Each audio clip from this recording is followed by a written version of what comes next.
Sometimes when people talk about the 1970s, they talk about it as the me decade, and perhaps for good reason.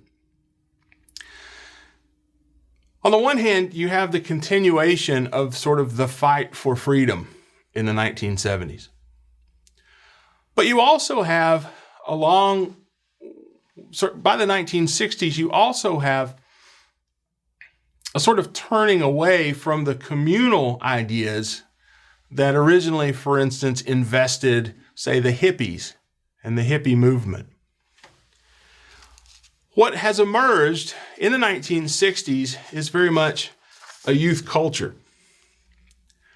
And we can talk about 1967 and we can talk about the Summer of Love, but I would argue that for many of the idealistic youth, because you had this huge baby boom generation coming up through the 50s and then into the 60s where they were young adults, for many of them, the sort of idealism of the 60s had become a matter of disillusionment. Things hadn't panned out.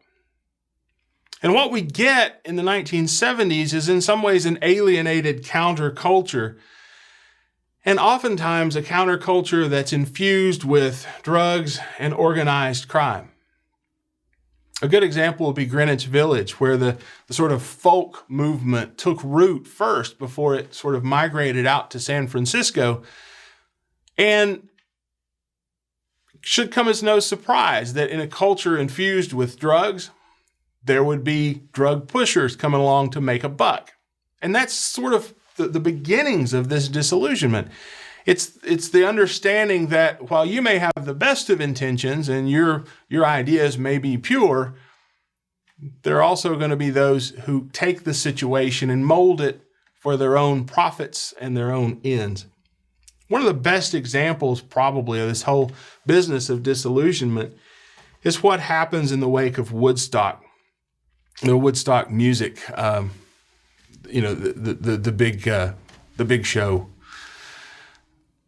Basically, Woodstock had all been about peace and love, but it's always struck me that if you look at the after effects in that farmer's field in New York, there's a heck of a lot of trash and a heck of a lot of mud, and somebody's got to clean that up.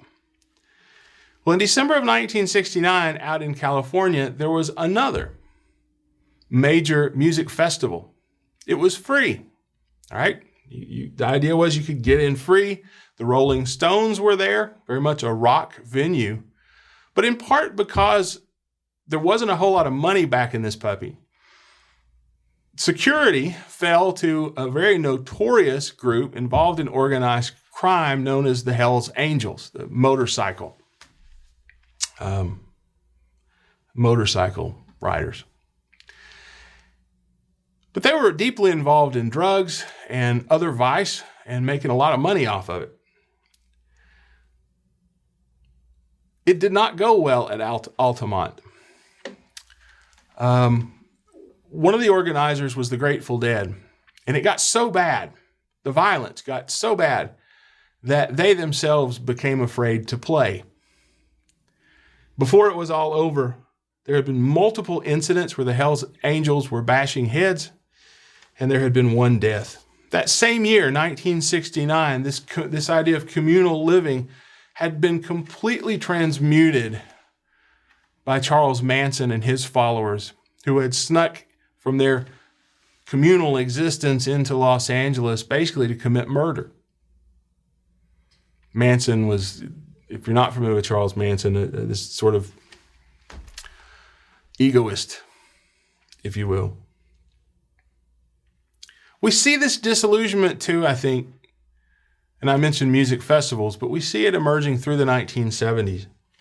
When I think about the 1970s, one of the first modes of music to come to mind is disco.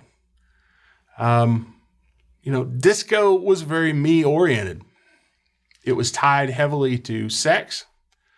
It was tied heavily to drugs. And perhaps nothing better sort of exemplifies the sexuality of disco. Not necessarily, well, the dances that occurred, but I was thinking more of the fashion. Tight, designed to express sexuality. And remember, this is an era before AIDS had come along. But the pill, birth control, is already available.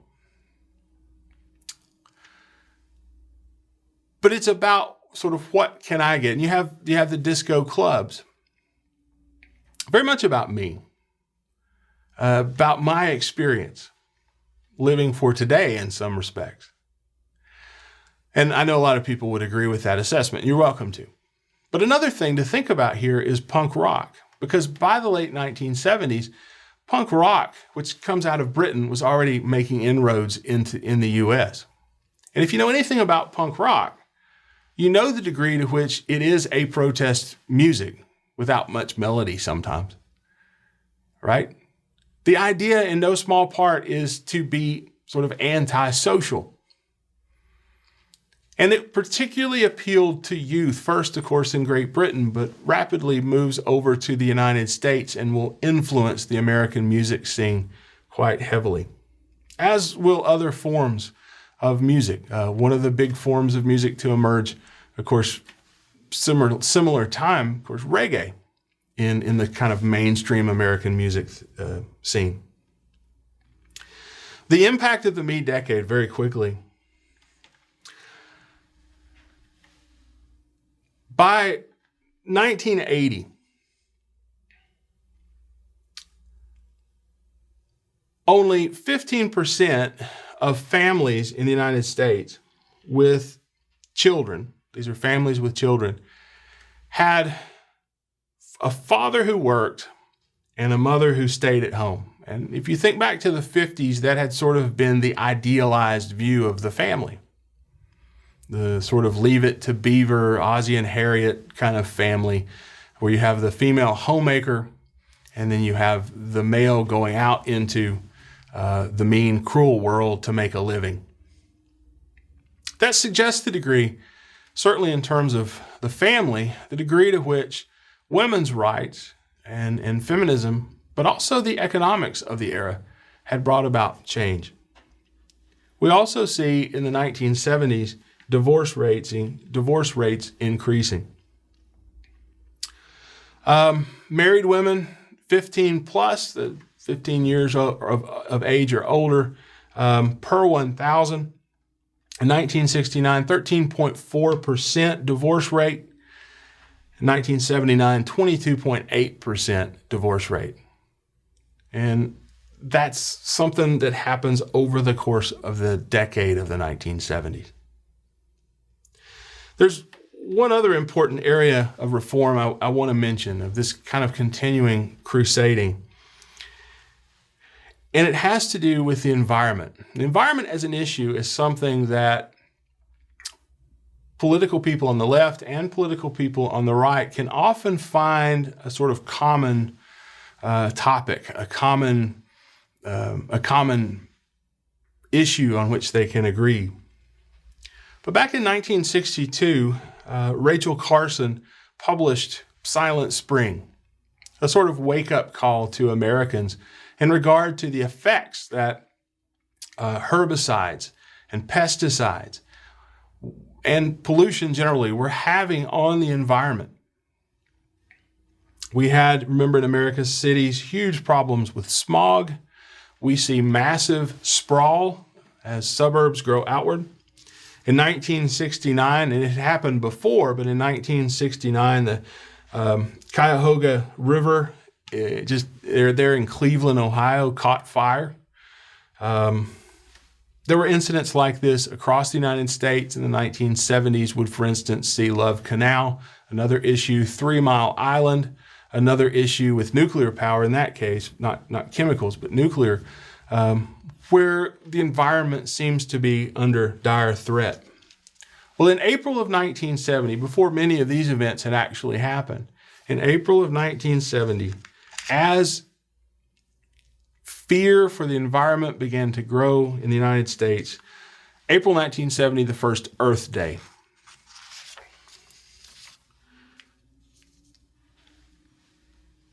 That's going to be the start of what would grow into a much, much broader